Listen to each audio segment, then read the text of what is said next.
You've got to be kidding me. Having a baby with the guy you broke up with. Is it because you can't get over me? Are you hoping that by having a child, you'll somehow keep me in your life? That's absurd.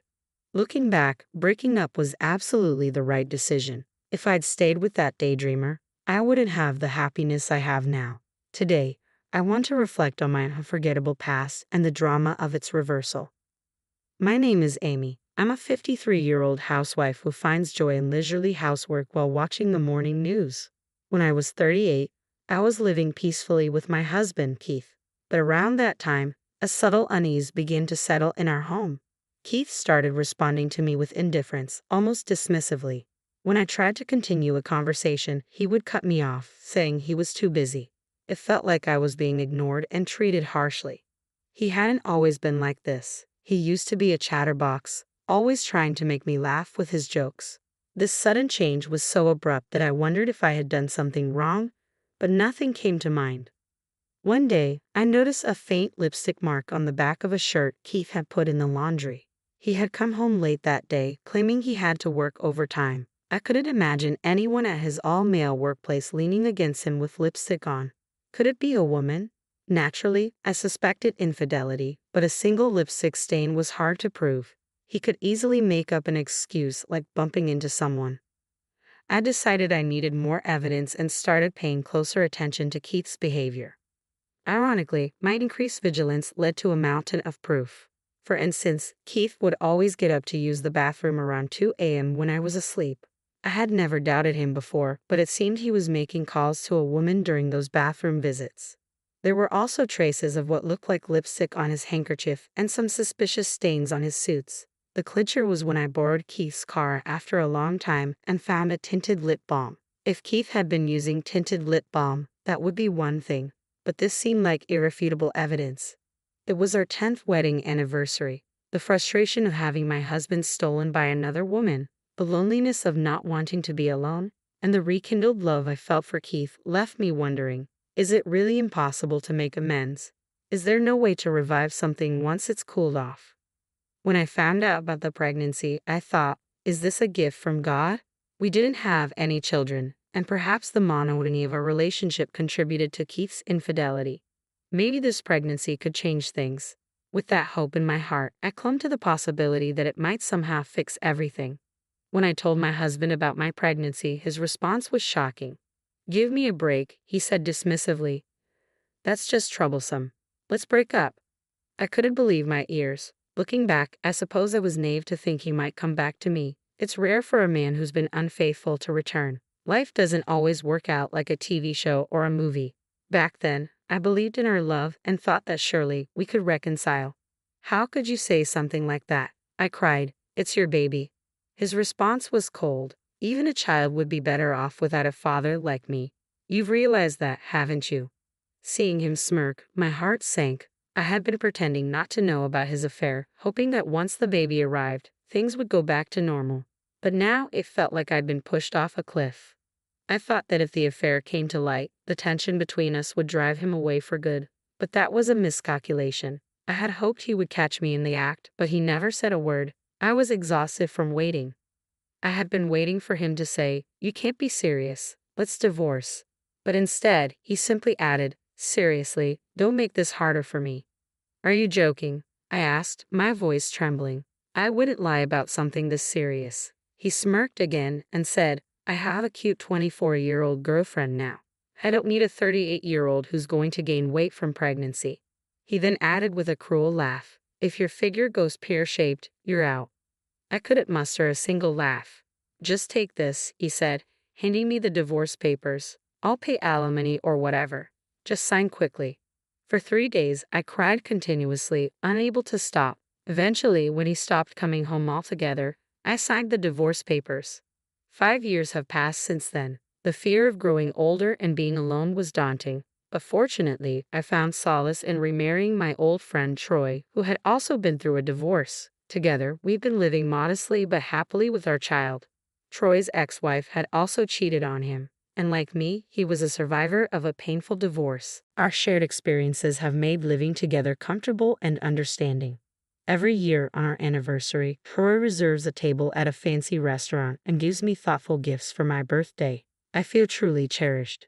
With these thoughts in mind, we celebrated our wedding anniversary again this year at our usual upscale restaurant. As we were enjoying our meal, I heard a voice that made my stomach churn. "Wow, it's Amy," said my ex-husband, who had just emerged from the restroom. I couldn't hide my disgust. The unexpected encounter with my ex-husband was a tragedy. "What are you doing here?" I asked, barely masking my irritation.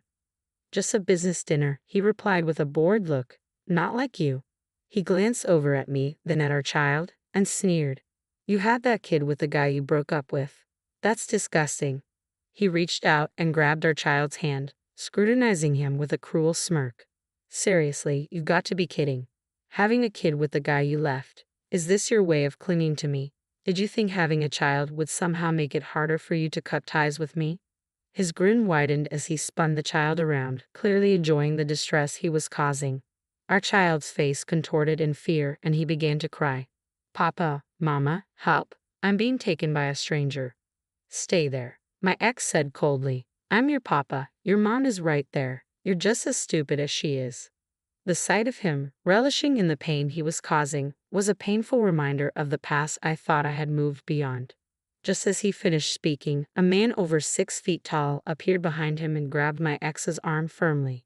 "That child is mine," the tall man said, his voice steady and authoritative.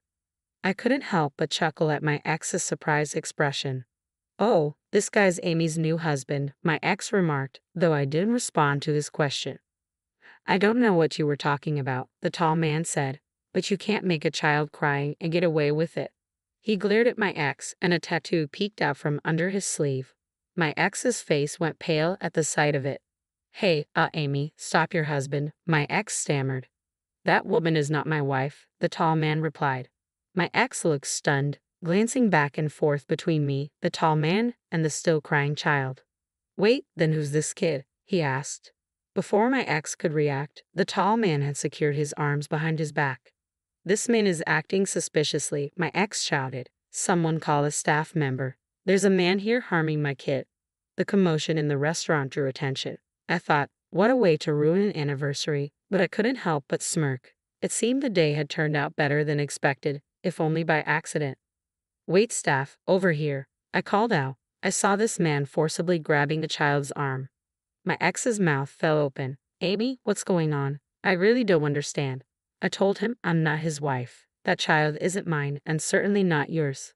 "But he was right behind you," my ex protested. "You were blocking the restroom entrance. The child couldn't get in because of you. He was just following his dad." "What?" My ex was flustered. "You probably enjoy making fun of people, but you really need to stop jumping to conclusions." I added, "Perhaps you should be more aware of your surroundings." "What? Shut up. I don't need to hear that from you," my ex snapped. "Of course, my valuable words probably wouldn't reach someone as suspicious as you." "I told you I'm not suspicious," the tall man replied. "Oh, really?" A man who approaches a random child, grabs their arm, and then starts speaking in baby talk, saying, "I'm your daddy," isn't suspicious at all? You've got to be kidding me. "That's because you had the nerve to say to the woman in front of you, 'Your mom is over there,'" I said with a smirk. "Do you still think we're a couple?" My ex-husband Keith turned bright red and yelled, "Stop messing with me." As Keith's shouts grew louder, the tall man tightened his grip on him. "Ouch! Hey, mister, let me go. I'm innocent." "Innocent?" I replied. "You undeniably made our son cry." "That's a misunderstanding," Keith protested. Before he could continue, I cut him off. "The fact is, you misunderstood and laid your hands on someone else's child." Keith glared at me and said, You, I said in a deliberately cute voice, which seemed to irritate him even more. "I've been glared at by a suspicious person. Scary." Keith tried to wriggle free from the tall man's grip, but to no avail. "You're so deluded if you think we're still a couple. Or maybe you just can't forget about me," I taunted, repeating the accusation Keith had made earlier. As expected, Keith's rage grew. Sensing the danger, the tall man threw him to the ground and straddled his back. "You really thought you could escape from me?" While the man's intimidation was light, the tattoo peeking from under his sleeve added an air of genuine menace. Keith must have realized this could be the end for him. "Hey, Amy, it was a misunderstanding," Keith cried out. "A misunderstanding?" I replied. Pulling on a stranger's child's arm is not a misunderstanding at all. Keith's pleading, half-crying voice echoed as he attempted to justify himself. I thought it was my kid. It was clear that Keith was desperate, but his excuses only deepened the gravity of the situation. I burst into laughter, claiming he's your kid when you haven't even acknowledged him or paid any child support. Really? Oh, Keith replied, looking confused. Did we ever talk about recognition or child support after our divorce? Keith, I wouldn't have expected you to acknowledge him even if you had been contacted, I said. And that's why you never reached out to me, right? Don't be ridiculous. Why would I do that when I'm raising a child on my own? I'd have hunted you down for support if it were necessary.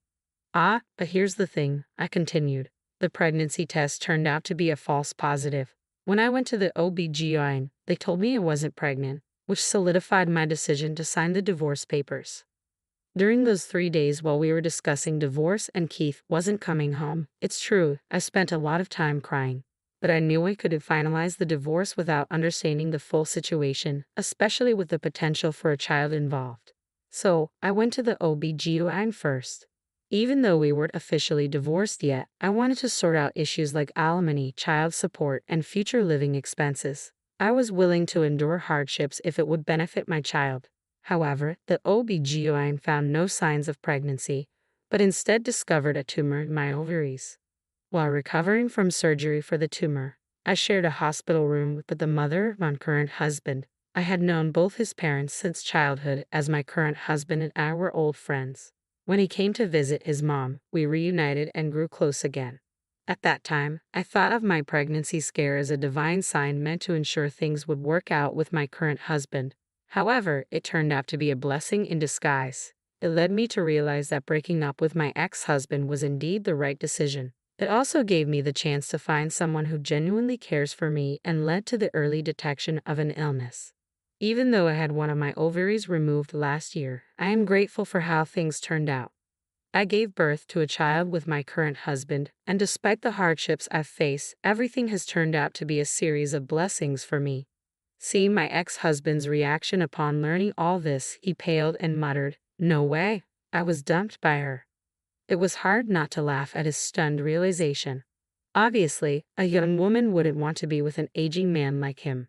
At that moment, a police officer arrived, apparently summoned by someone from the restaurant. My ex-husband received a stern warning from the officer and avoided further trouble by sincerely apologizing to the child's family once the misunderstanding was cleared. The reprimand from the police seemed to have hit him hard. He even came to apologize to me personally. Although he didn't know where I lived, he managed to find my parents' home and express his regrets to my mother. "I made a terrible mistake," he admitted. "I was wrong." Seeing him like this, aging, rejected, and alone seemed to have broken his spirit. He appeared to be struggling with the loneliness of having no one to turn to. But despite his apology, I really couldn't care less. I continued to ignore him. If we hadn't run into each other that day, I would have long forgotten about him. When we crossed paths, my current husband had noticed I'd been away from our table for a while and came to check on me in the restroom. He decided to stay in the shadows, thinking this might be my chance to confront my ex. I would have stepped in if anything escalated, but the man restraining my ex was incredibly strong. Apparently, he was a returnee and had been a football team captain in America, which explained his impressive strength. I wouldn't have stood a chance. I was genuinely scared, thinking he was some kind of tough guy. Hearing this made me laugh along with him. I admit, back when we got divorced, I wasn't strong. Despite everything, I simply followed through with the divorce as he requested, receiving a modest alimony payment from him and his lover. Life isn't a fairy tale, so expecting a massive alimony settlement was unrealistic.